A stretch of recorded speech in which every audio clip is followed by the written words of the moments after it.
Eu não sei o que hoje você tem como realidade que precisa ser curada. O que eu sei é que todos nós sempre precisamos ser curados. Nem sempre nós somos capazes de lidar com o que a gente viveu e o resultado daquilo que a gente não soube viver nos martiriza no formato de culpa, de remorso, que a culpa paralisa, machuca. Às vezes as muitas traições que nós já vivemos nos fazendo desacreditar do amor hoje. Tantas áreas da nossa vida precisam ser curadas. Precisamos curar a nossa relação com Deus, a nossa relação com as pessoas, com a gente. Quantos de nós aqui hoje precisam da bênção da reconciliação, do amor próprio? Voltar a acreditar que Deus acredita na gente. Eu sempre digo, é tão fácil a gente professar a fé, eu creio em Deus. Mas é tão difícil a gente dizer, eu creio que Deus crê em mim. Porque o meu desprezo por mim é tão grande. Eu sou tão incapaz de reconhecer as minhas virtudes. E quando reconheço, eu reconheço de forma tão vaidosa, tão insegura, que a vaidade é uma insegurança. Não. Reconhecer-se assim frágil, pecador, mas extremamente amado por Deus. Assim é você. Em última instância, quando tudo parece difícil, irremediavelmente perdido, eu preciso retirar de dentro de mim essa força que Deus colocou, que Deus insistiu que fosse minha, que às vezes o diabo quer negociar para ser dele. Não. Essa força que Deus colocou em mim, somente Deus vai ter comando sobre ela. E é assim que eu quero. E quando eu precisar ultrapassar os territórios da solidão, da tristeza, da angústia, sim, faço questão de segurar as mãos de quem me ama. Mas eu sei que quem me levará sou eu. E o mais bonito, ao dizer que quem me leva sou eu estou dizendo que quem me leva é Deus. Porque não tem diferença entre o Fábio e Deus. Somos juntos, somos em comunhão, somos eucaristicamente reunidos, da mesma forma como você pode dizer o mesmo. Quando você olha no espelho, você está vendo um rosto único que Deus quis ter no mundo, o seu. Quando você olha no espelho, você está vendo a face de Deus refletida na sua. Porque Ele poderia ter criado 1 milhão de pessoas. E Ele criou, mas Ele fez questão de criar você também. Então, acordar a força divina que nos habita é recordar que todos os dias eu acredito na providência divina, mas eu olho para os dois lados da rua antes de atravessá-la. E por mais que eu acredite que Deus esteja aqui do meu lado, fazendo e refazendo, Ele só pode fazer se eu fizer. Ele só pode andar se eu andar. Porque Ele quis estar em mim. E estando em mim, Ele depende da minha vontade, do meu desejo. Por isso eu preciso fortalecer tanto a minha vontade e o meu desejo, para que eu nunca fique estagnado ao pouco que já achei de mim. Deus pode muito em mim, Deus pode muito em você, mas às vezes a gente vive esquecido disso. Escuto toda hora, Padre, reza por mim, sua oração é mais poderosa. Que minha oração é mais poderosa? Coisa nenhuma. Toma posse da sua força. Você está mais perto de Deus. Sabe nada, inocente. A gente se deprecia demais, não é verdade? Quantas vezes você comparou a sua fé com a dos outros e você se achou um nada? Pelo amor de Deus, Deus caprichou em você, deixou uma capacidade enorme. Porque ainda não acordou, ainda não despertou, vai morrer assim, sem saber quem Deus fez em você? Não. Toda vez que a batalha vier, prossiga. Toda vez que as dificuldades vierem, prossiga. Esta foi a palavra de Moisés ao povo desesperado, quando estavam todos diante do Mar Vermelho, as cavalarias do faraó correndo ali, chegando já. E o povo pergunta: Moisés, o que seu Deus manda nós fazermos agora? Moisés fica apavorado, que também não sabia. Se reúne um pouquinho lá a sós com o Senhor. E o que ele escuta dele?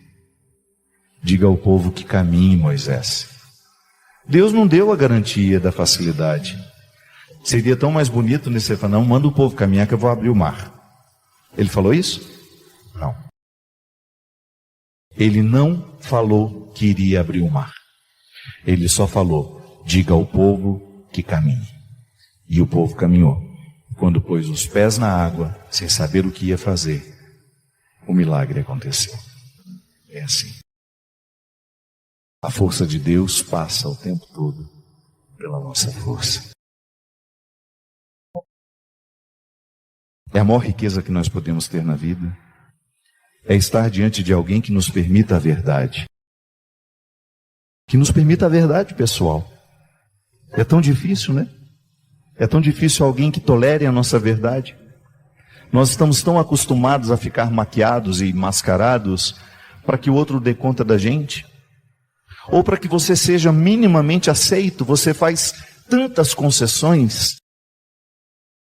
Mas de repente isso cansa. E eu acredito que o tempo vai fazendo isso com a gente. O tempo vai retirando aquilo que para nós antes era mais fácil. Você vai ver. Na juventude é muito mais fácil a gente fingir que gosta, a gente fingir que quer, a gente fingir que está bem. Depois, à medida que o tempo vai passando, eu tenho uma sensação de que a nossa verdade, que está lá no interior do interior do interior, ela vai aflorando, ela vai ficando cada vez mais à flor da pele, e aí você não tem como esconder. Você não tem como esconder. Eu sou isso. E é tão bom quando você, na oportunidade de ser só quem você é, você olha do outro lado da mesa e você percebe que existe reciprocidade. Ah, como é bom. É ao lado deles que nós queremos envelhecer. Só queremos ficar com quem exatamente nos permite ser quem somos. Geralmente a gente senta para comer com alguém e a gente fica conversando com outra pessoa que não está ali na mesa, mandando mensagem. É tão descortês, não é? Você está num médico, ele está o tempo todo mexendo no celular dele enquanto você fala, aí de vez em quando ele fala: pode falar que eu estou ouvindo, viu? Não está ouvindo nada. Ouvir é olhar para mim. Eu quero que você olhe para mim enquanto eu falo. Eu quero ser olhado por você enquanto você fala. Eu quero prestar atenção no que você está me dizendo. Quando seu filho vive diante de você, tente decorar todos os detalhes dele. Quando as pessoas que você ama estão com você, tente viver cada detalhe do que está sendo proposto. Acho que são perguntas que nem é o outro que nos faz, é a gente mesmo. A grande dificuldade de você saber onde é que é justo você gastar o seu sangue, o seu tempo, sua vida, ao lado de quem? Com quem? Com quem dividir esse tempo que nos resta? E depois chega um momento em que a gente tem um marco e a gente chega à conclusão de que a gente tem mais passado do que tem de futuro pela frente. E a maneira mais inteligente é a gente entender o que hoje eu escolho viver Com quem eu escolho viver? Onde é que eu quero estar nos próximos anos? Ao lado de quem? Fazendo o quê? Fazendo o quê e com quem? Eu sei que todos nós precisamos ser curados para que a gente volte a se interpretar assim. É isso que eu quero pedir. Que todos os nossos corações hoje recebam a bênção do amor próprio, da autoconfiança, da coragem, para que Deus continue tendo a nossa vida como lugar de sua manifestação. Leve Deus por onde você for, do seu jeito, com a sua voz. Leve Deus ao seu trabalho. Permita que Deus fale com a sua equipe através de você. Vai desarmando as armas do mundo por onde você for. Vai consertando o mundo em toda e qualquer oportunidade que você tiver de consertar. A começar pelas suas relações. Onde houver injustiça, destrua na raiz aquela injustiça. Onde houver rancor, onde houver mágoa, transforme tudo aquilo com a sua capacidade de amar, que Deus deixou em você. Vai pelo mundo.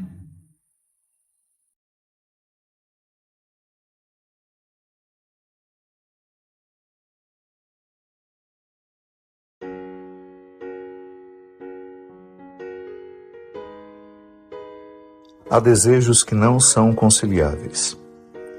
O cultivo de alguns exclui naturalmente outros. Isso não deveria ser um problema para nós. Embora sejamos potencialmente capazes de desejar, nem tudo nos cabe, nem tudo nos diz respeito. Eu sei que você experimenta em si uma imensa capacidade de desejar. Não há limites para a sua capacidade de desejar. Isso é uma riqueza, mas pode ser também uma sombra. Porque quando nós desejamos demais e muitas coisas ao mesmo tempo, nós corremos o risco de não ter o foco naquilo que precisa ser o nosso investimento daquele tempo. Um exemplo simples. Quando nós estamos na universidade, nós continuamos desejando as festas, as viagens, mas esses desejos não são perfeitamente conciliáveis com a dedicação que a universidade exige. Então, naquele momento, você abre mão de alguns desejos, de algumas viagens, até mesmo de alguns relacionamentos. Eu já vi muitas pessoas não deslancharem na carreira, fazerem porcamente, com perdão da palavra, uma universidade, porque estiveram emocionalmente fragilizadas o tempo todo durante o processo por causa de um relacionamento autodestrutivo. Na verdade, no período da universidade, a gente precisa focar na carreira, nos estudos, para que você seja uma boa profissional, um bom profissional na sua área. Mas a gente sabe que, às vezes, um relacionamento emocional pode se tornar um obstáculo para os estudos, porque fica sempre tão perturbado emocionalmente, o relacionamento traz tantos conflitos que sobra pouca energia para a dedicação à universidade. É o que eu sempre falo, toda vez que eu vejo um adolescente começar a namorar muito cedo, eu sempre me pergunto para mim, nem é uma regra para o outro não, será que eu faria essa escolha de tão cedo, no momento em que eu preciso me dedicar aos estudos, eu ficar perdendo energia, me dedicando a um relacionamento que naturalmente é conturbado por causa da idade, por causa das transições, das crises normativas, enfim, cada um faz a sua escolha. Eu percebi que em alguns momentos eu não podia conciliar os meus desejos.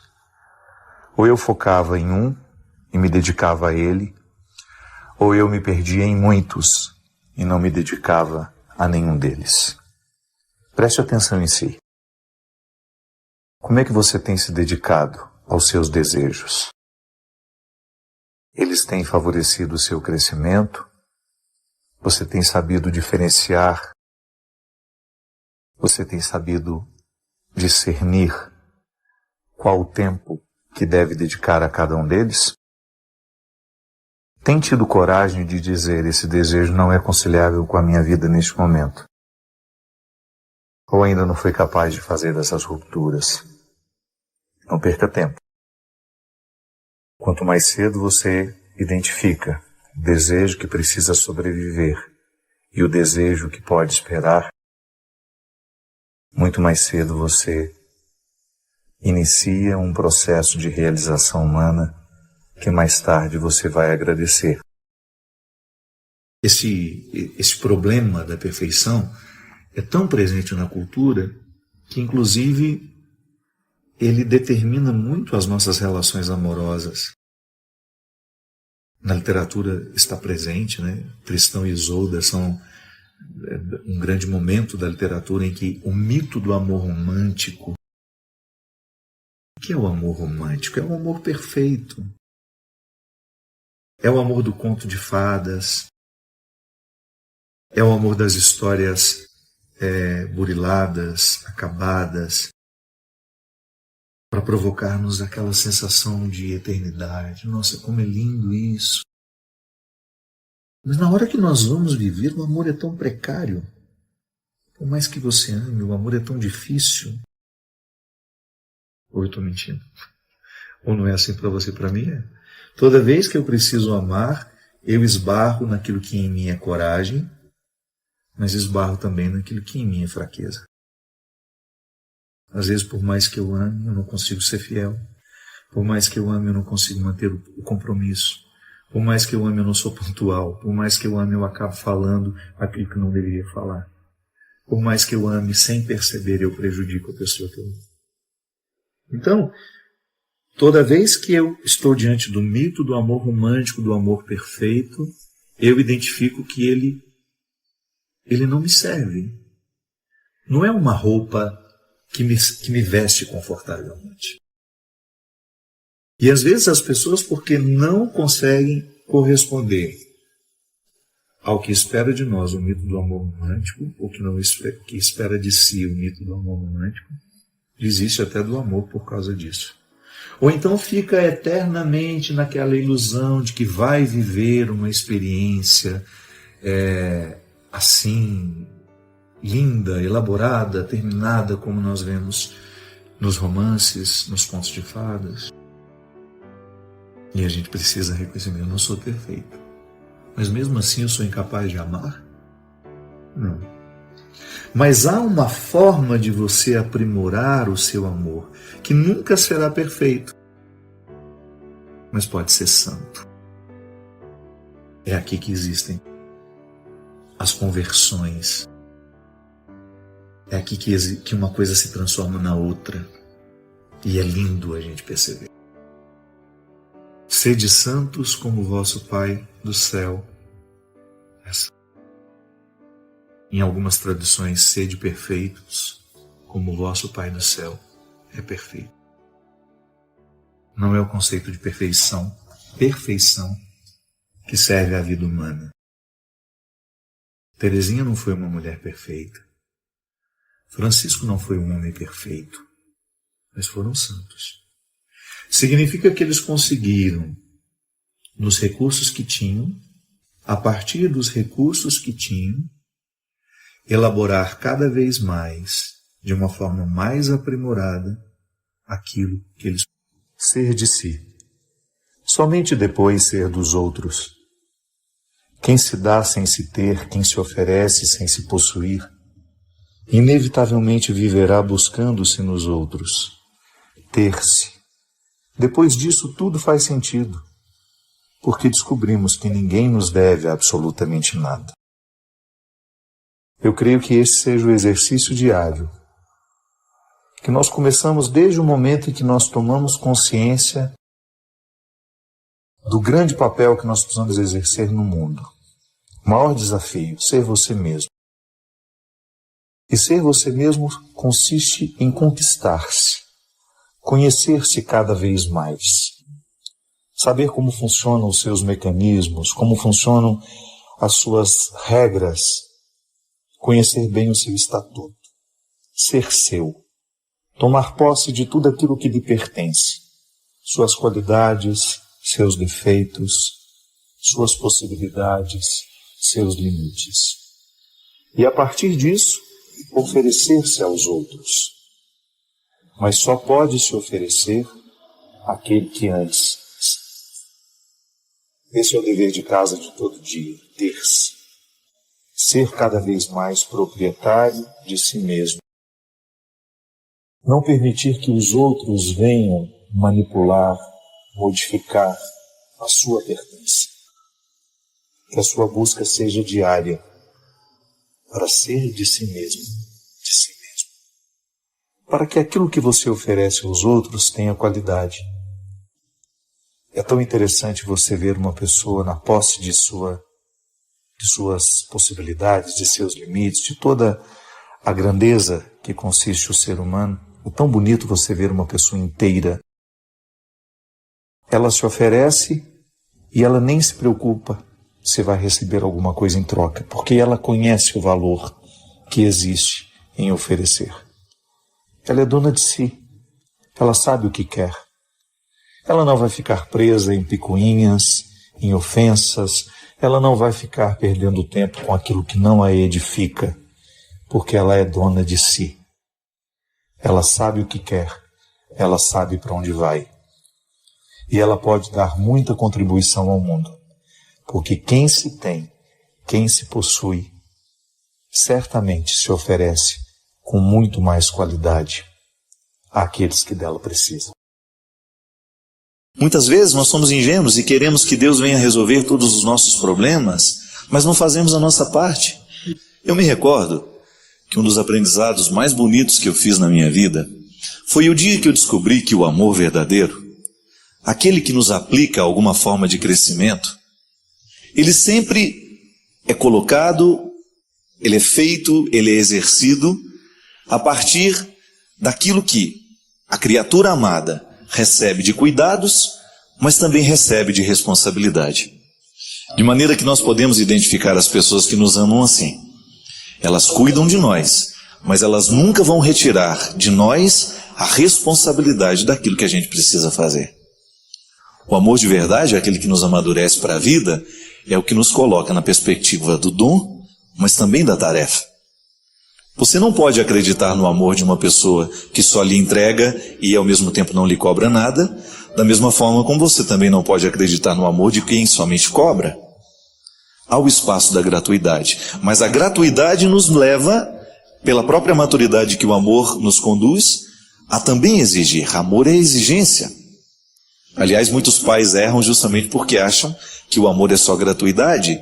Querem amar os filhos, mas não querem exigir dos filhos responsabilidades. Deus é capaz de abrir mares para que possas atravessar. Naquele momento da história do povo de Israel, em que Moisés conduzia o povo à liberdade, de repente, no intervalo, ali naquele intervalo geográfico, para sair de terras egípcias, para sair do território da escravidão, o povo precisava atravessar o mar. Mas eles não tinham embarcações para isso. E naquele momento eles reclamam a Moisés: Moisés, pergunte agora a Deus o que vai ser feito, já que foi Ele que nos tirou de lá, a partir de uma promessa de que iríamos encontrar uma terra prometida, o lugar dos nossos sonhos, das nossas realizações. Diga para nós o que agora vamos fazer. Peça que Deus resolva esta solução. Certamente Moisés deve ter ficado muito desapontado, porque foi ele que criou aquela confusão toda. Foi ele que retirou o povo e prometeu que iria levá-lo para uma terra prometida, mas a promessa que ele fazia era fruto de uma promessa que Deus havia feito. E naquele momento, minha gente, o povo, na sua ingenuidade, achava que Deus ia dar tudo de graça. Achava que em nome deste amor que Moisés ensinava, que tudo seria resolvido sem nenhum esforço. E aí vem o desapontamento. Ao interrogar a Deus o que fazer, a palavra do Senhor é dura. Diga ao povo que caminhe. Está lá, no livro do Êxodo. Não sou eu que estou inventando, não. Diante da necessidade de atravessar o mar, Deus recomenda que o povo caminhe. Mas como caminhar na direção do mar se a gente sabe que é impossível passar por cima das águas? Se a gente vai caminhando na direção do mar, o que a gente sabe é que nós vamos ser, o que vai acontecer? Vamos ficar submersos.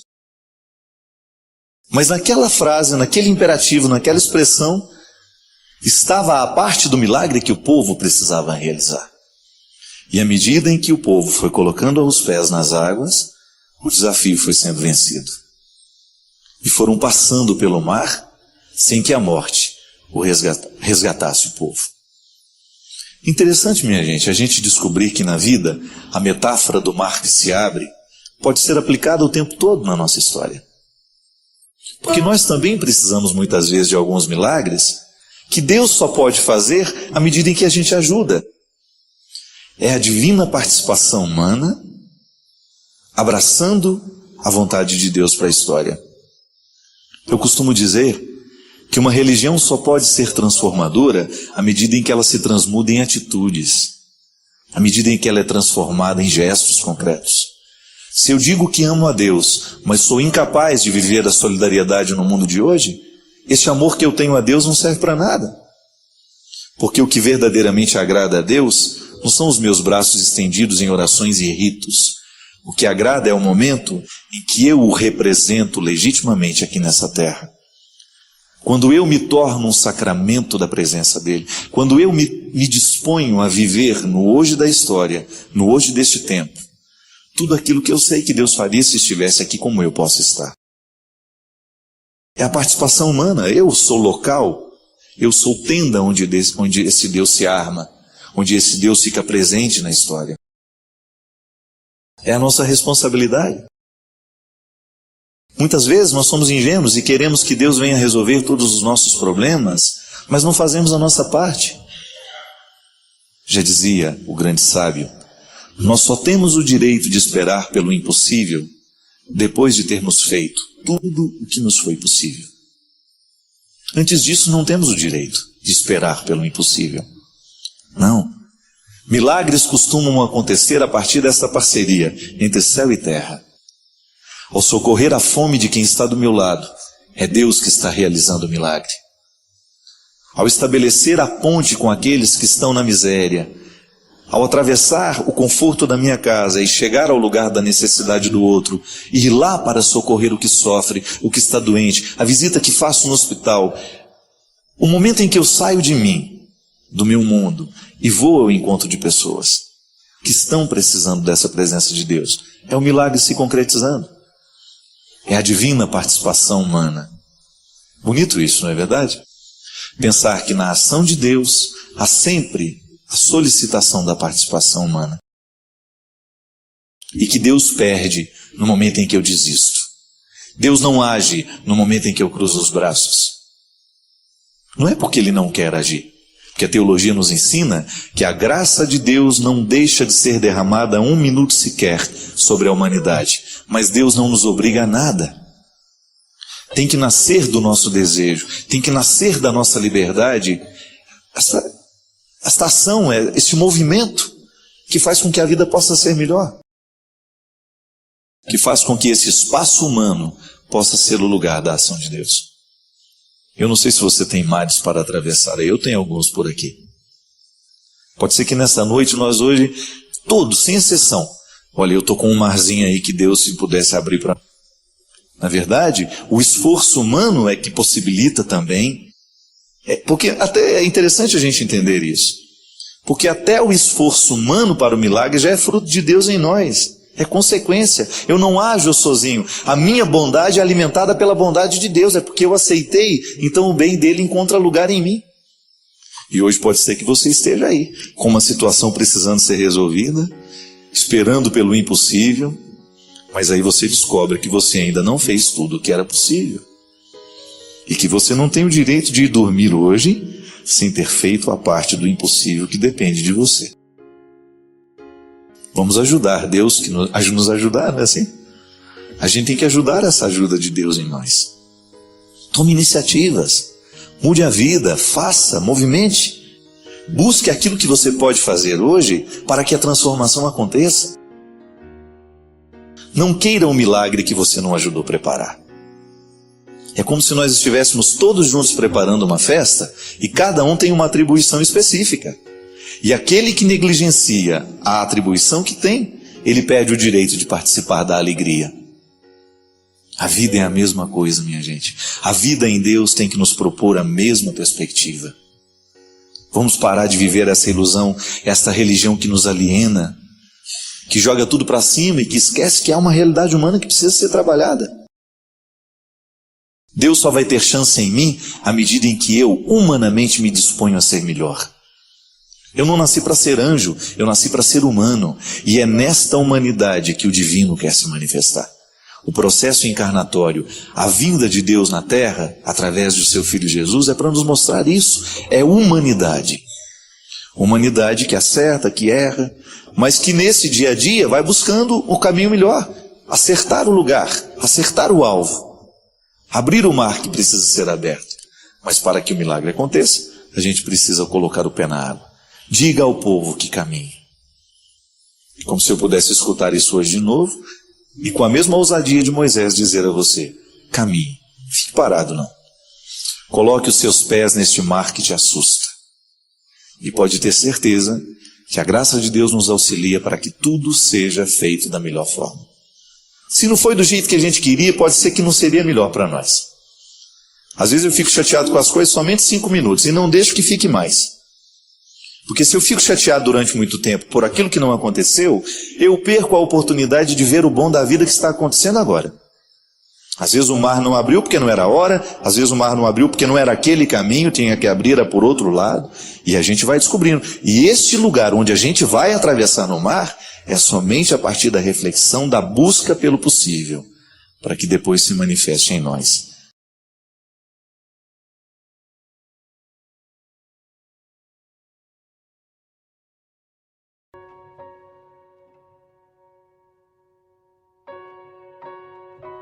Sei que você sabe, mas é bom lembrar que a primeira experiência que nós fazemos no mundo é a experiência do cuidado. Mesmo que você não saiba, mesmo que você não tenha consciência disso, porque você era um recém-nascido, antropologicamente falando, a primeira experiência que nós fazemos no mundo é o de ser cuidado. Porque nós nascemos muito precários, né? Talvez dos seres vivos aí, nós somos um dos que mais nasce incompleto. Por quê? Entramos num mundo dotados de tanta fragilidade, né? Nós não somos capazes de ficar em pé sozinhos, nós não temos condições de nos alimentar, a gente não tem condições de cuidar das nossas necessidades vitais e básicas, a gente está inteiramente entregue ao cuidado do outro. Pai, mãe, né, as pessoas mais próximas, são elas que cuidam da nossa indigência. São elas que diminuem as nossas inseguranças, os nossos medos, porque nós somos literalmente expulsos do ventre, né? Porque o ventre é o lugar do conforto. Durante 9 meses nós ficamos ali, sendo supridos de todas as nossas necessidades sem nenhum esforço. E de repente, pelas forças da contração, um movimento natural da vida, a nossa mãe nos coloca no lugar certo. Olha, vai viver agora, né? Então a gente inicia um processo humano maravilhoso, mas que passa pela indigência, desculpa. E essa indigência, ela vai diminuindo à medida em que nós vamos tomando a vida nas mãos, à medida em que a gente vai assumindo a possibilidade de cuidar da gente. Essa indigência humana, depois, é claro, você continua tendo muitos aspectos dessa indigência, mas aquela original que você tem ali nos primeiros anos de vida, à medida em que você vai ganhando autonomia, você vai administrando melhor isso, né? Você se torna capaz de cuidar de muitas coisas que antes você não era. Por causa dos limites do corpo, por causa dos limites psíquicos, né? Nós vamos sofrer de indigências a vida inteira. Indigências mentais, né? À medida que a gente vai aprendendo, que a gente começa o ciclo da aprendizagem, né? Quando alguém começa a nos ensinar o mundo, não pode colocar a mão no fogo porque queima, né? Cuidado que se você toma essa friagem você vai adoecer, não é assim? Você começa a aprender a cuidar das suas indigências. Você vai aprendendo as experiências do limite, que são positivas. Quando eu descubro que eu não posso, eu descubro que este não poder está a favor da minha sobrevivência. Eu não posso colocar a mão no fogo porque eu vou me queimar. É uma forma de proteger o limite da minha pele, né? Minha pele tem um limite, aí eu tenho que passar protetor solar para me expor ao sol. Eu começo a ser capaz de administrar os meus limites. E é interessante porque quando nós começamos a aprender a lidar com o nosso limite, nós exercemos um cuidado. E a ignorância, muitas vezes, nos priva do cuidado. Porque se eu não sei que o sol machuca a minha pele, eu saio sem o protetor. Mas a partir do momento que eu tenho a informação, eu começo então a passar o protetor antes de me expor ao sol. O que a primeira mensagem que o cristianismo apresenta às pessoas é o amor de Deus? É o querigma, né? É o primeiro anúncio que nós fazemos. É a boa notícia, a boa nova, Deus ama você. Pronto. É para retirar o coração da ignorância e saber de que ele não está sozinho. O primeiro princípio da religião é esse, é ensinar que Deus cuida da gente. Que nessa experiência de sermos quem somos, de sofrer das indigências que a gente sofre, alguém cuida de nós. E aprender a experiência do cuidado de Deus na nossa vida também significa descobrir de que maneira eu preciso viver para que esse cuidado seja presente na minha vida, na minha história. Mas aí eu me surpreendo ao descobrir que esse amor de Deus me ama o tempo todo, mesmo quando eu não mereço, não é? Mas quando eu descubro que sou amado por Deus, eu começo a ver as coisas de forma diferente. Ao descobrir que Deus me ama, que Deus cuida de mim, eu estou recebendo uma mensagem positiva, eu estou aprendendo um valor que começa a nortear as minhas atitudes para que eu possa responder a este amor de maneira equilibrada, afetiva, racional também, e poder fazer da minha vida uma experiência de correspondência a esse cuidado. Tá bom, eu acredito que Deus me ama, eu acredito que Deus cuida de mim. Como é que eu vou responder a esse amor? Cuidando também de mim, fazendo de tudo para que eu possa ser uma pessoa boa, para que eu possa viver bons valores e possa ajudar aqueles que estão do meu lado a também descobrirem o mesmo valor que eu vivi e experimentei. É aquela história da samaritana, né? Que vai, conhece Jesus, volta para o seu povoado e diz: olha, eu agora estou dizendo não é porque vocês me falaram dele, é porque eu pessoalmente o experimentei. Toda vez que nós fazemos a experiência do amor de Deus na nossa vida, é natural que a gente queira contar para o outro. Por que eu não vou dividir o que me fez bem? Eu sei o tanto que Deus alterou na minha vida. Eu sei o tanto que foi diferente na minha história, desde o momento em que nele eu confiei. Que nele eu pautei a minha palavra, a minha conduta, os meus valores.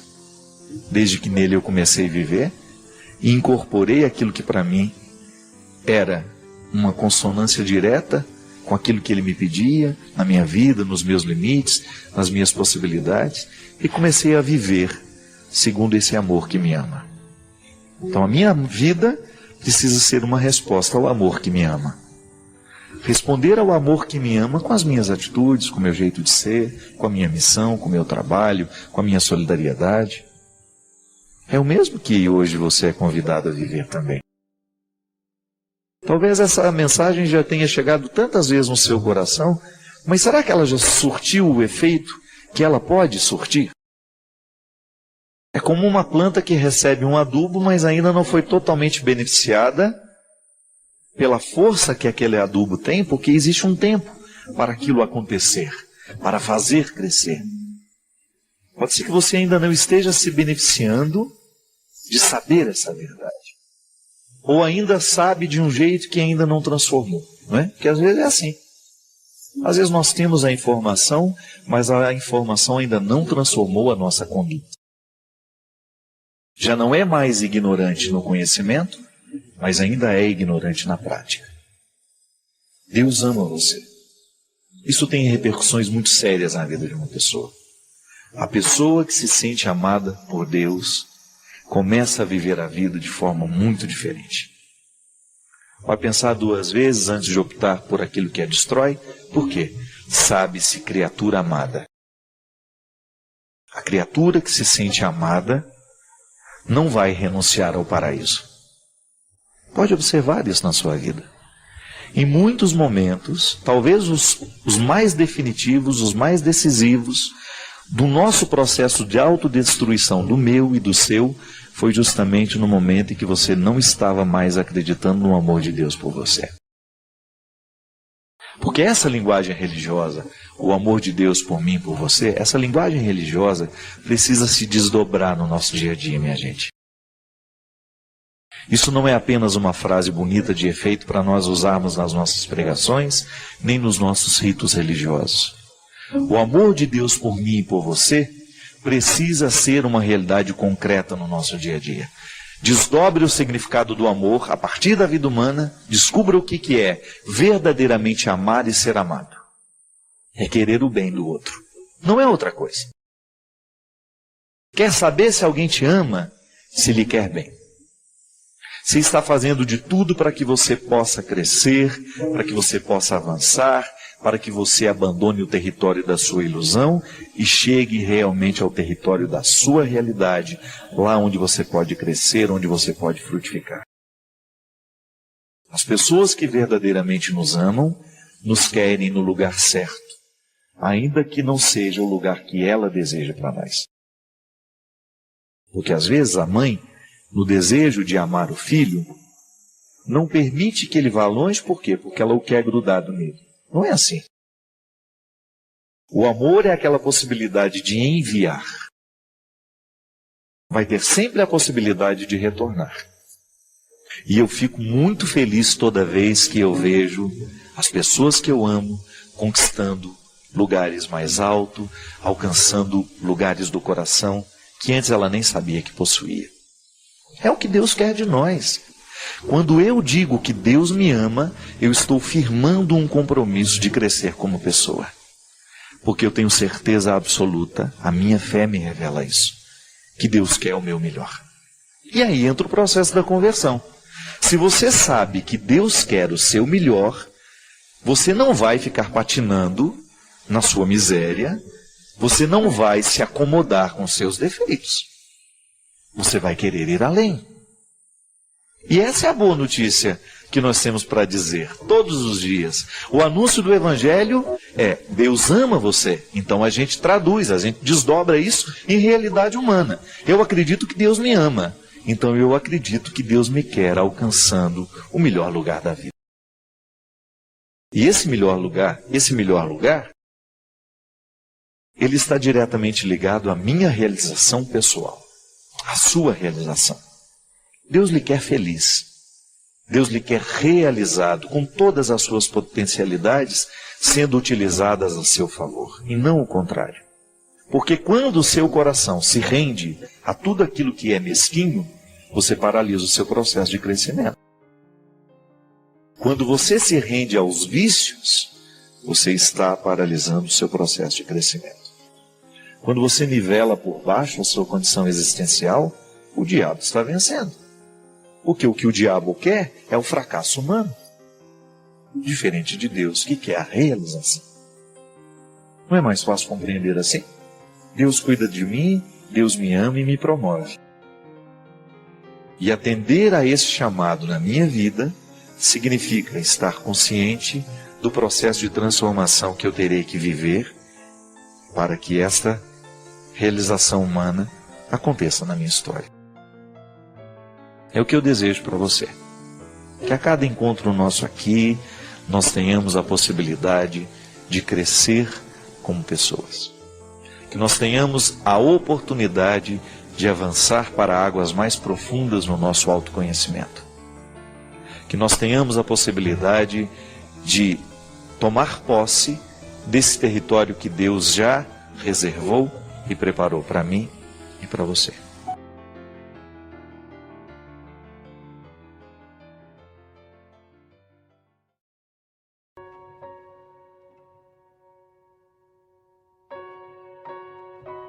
Ninguém pode olhar para o passado, observar o presente e fazer o plano de futuro na correria.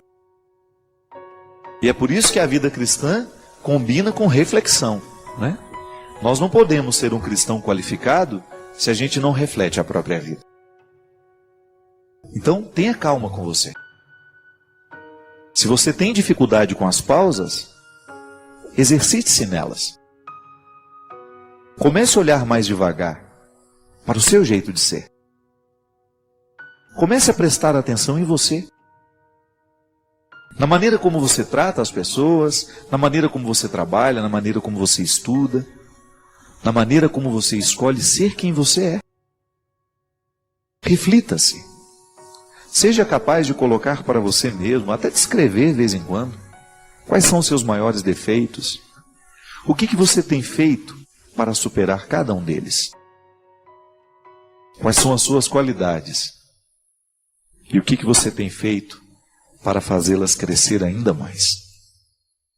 Essa é a pausa reflexiva.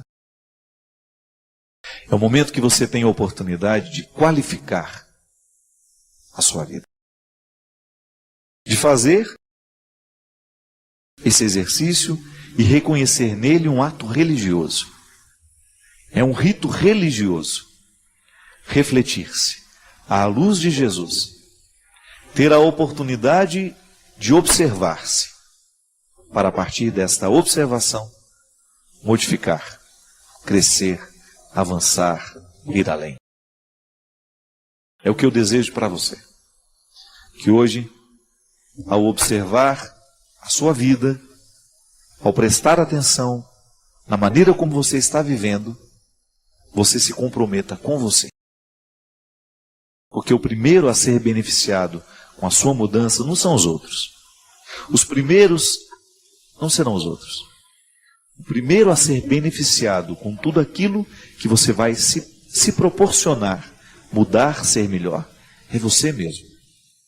Porque no fundo, o maior conforto que nós podemos desejar nessa vida é estar feliz em nós mesmos. É você estar satisfeito, sabendo que você está sendo o ser humano que você pode ser. E ninguém pode chegar neste lugar, ninguém pode alcançar essa condição sem se refletir.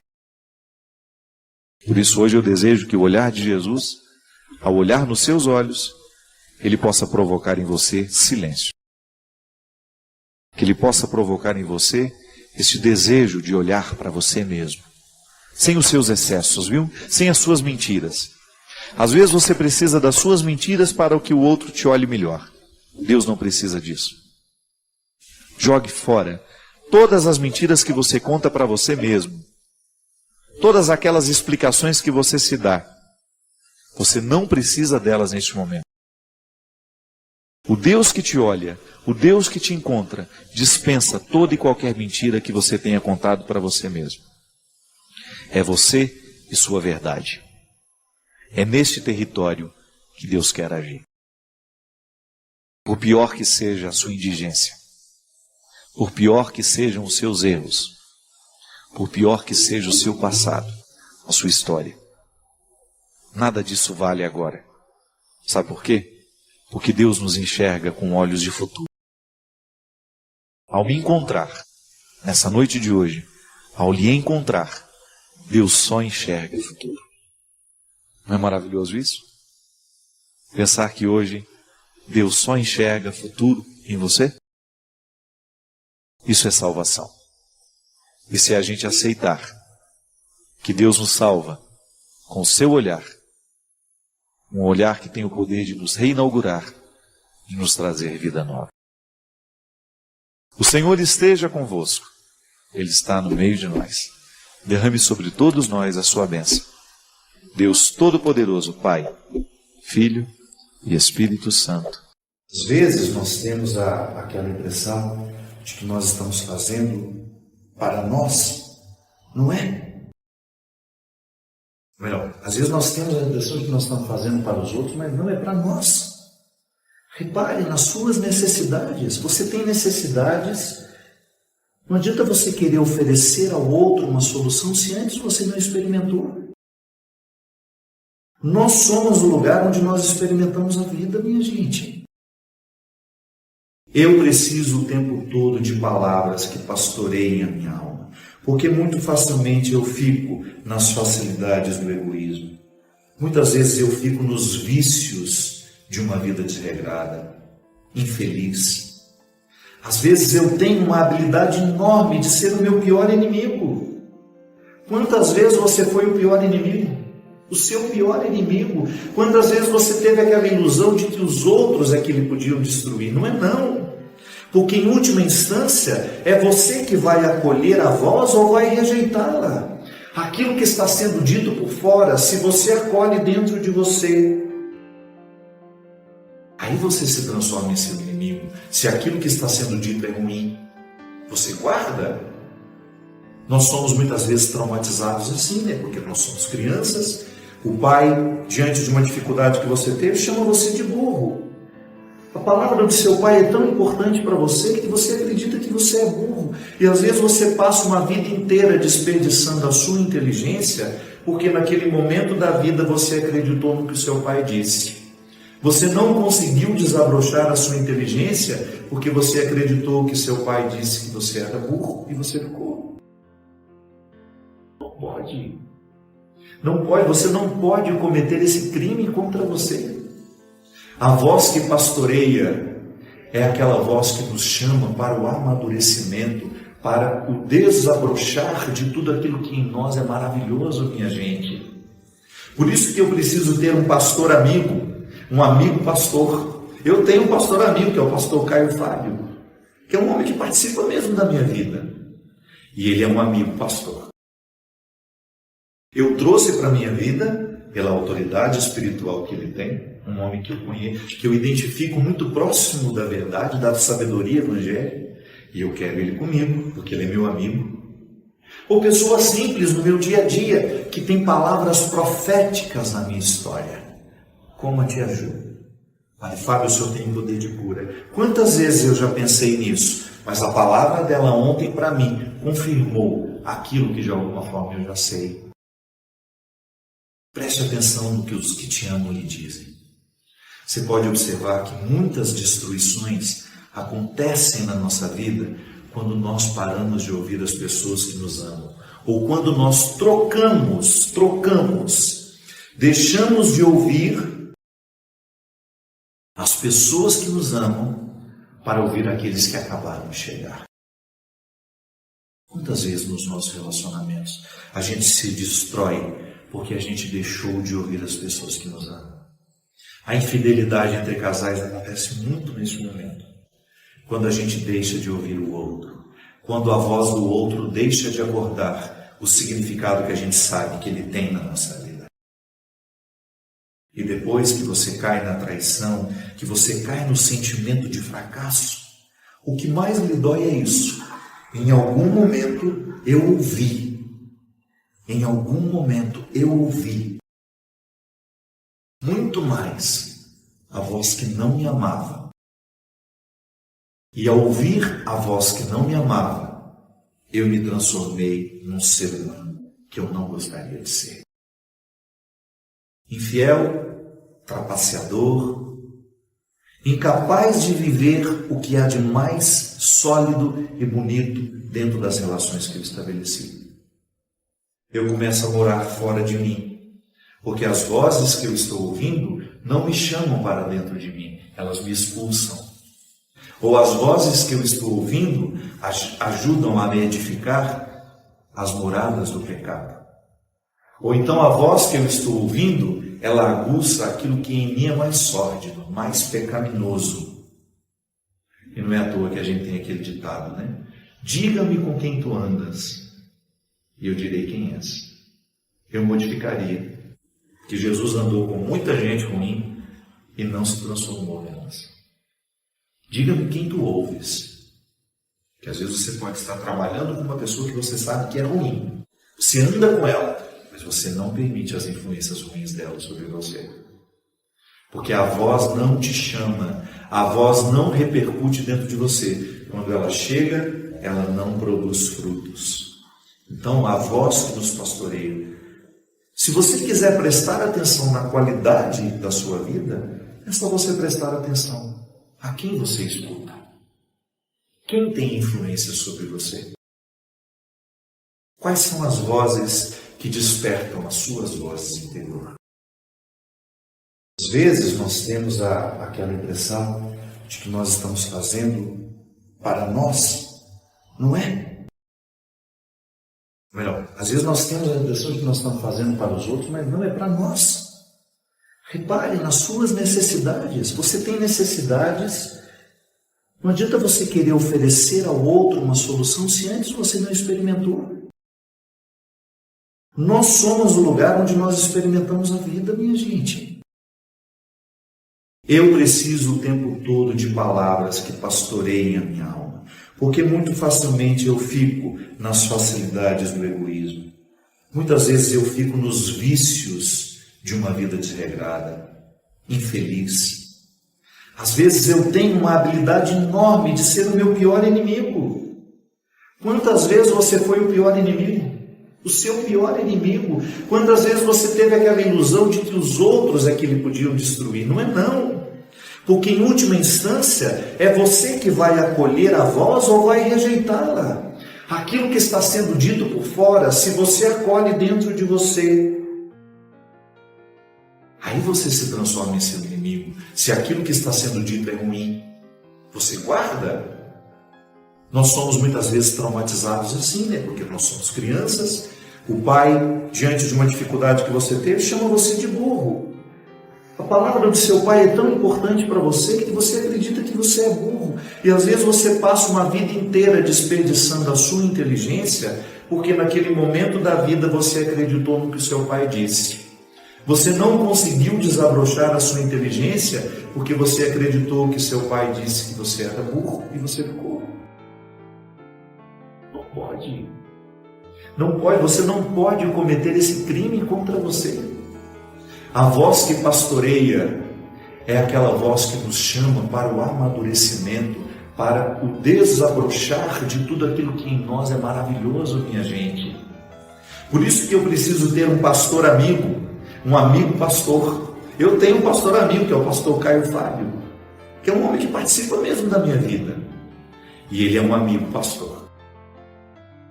Eu trouxe para a minha vida, pela autoridade espiritual que ele tem, um homem que eu conheço, que eu identifico muito próximo da verdade, da sabedoria evangélica, e eu quero ele comigo, porque ele é meu amigo.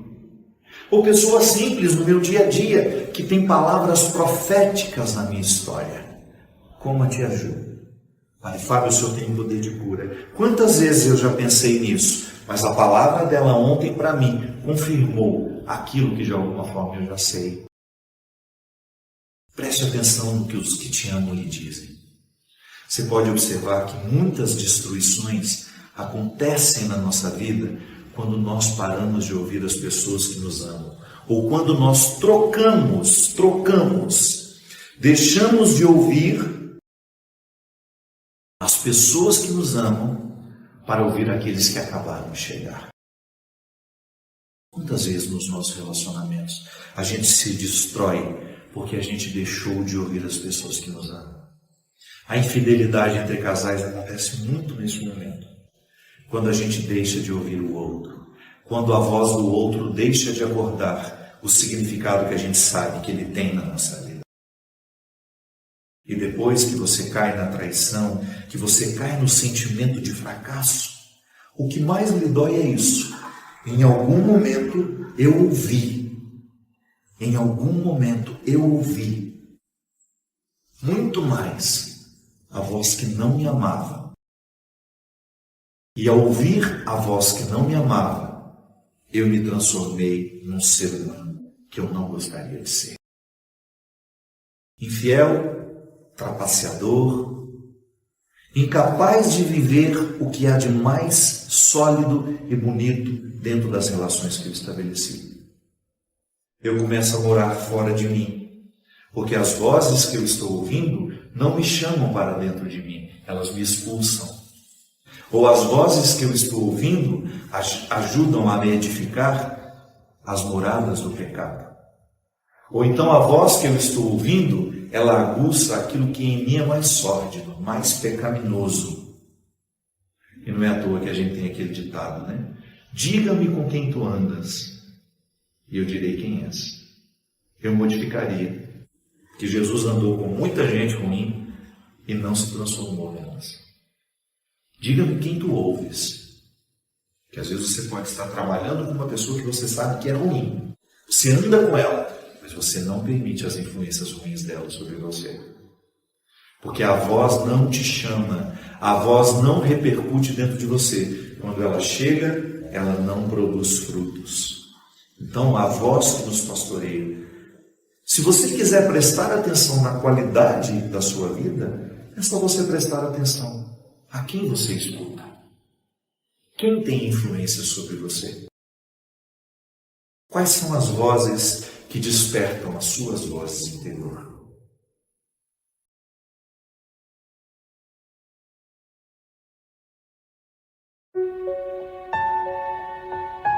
Deixe seu like, inscreva-se e compartilhe para fortalecer o canal.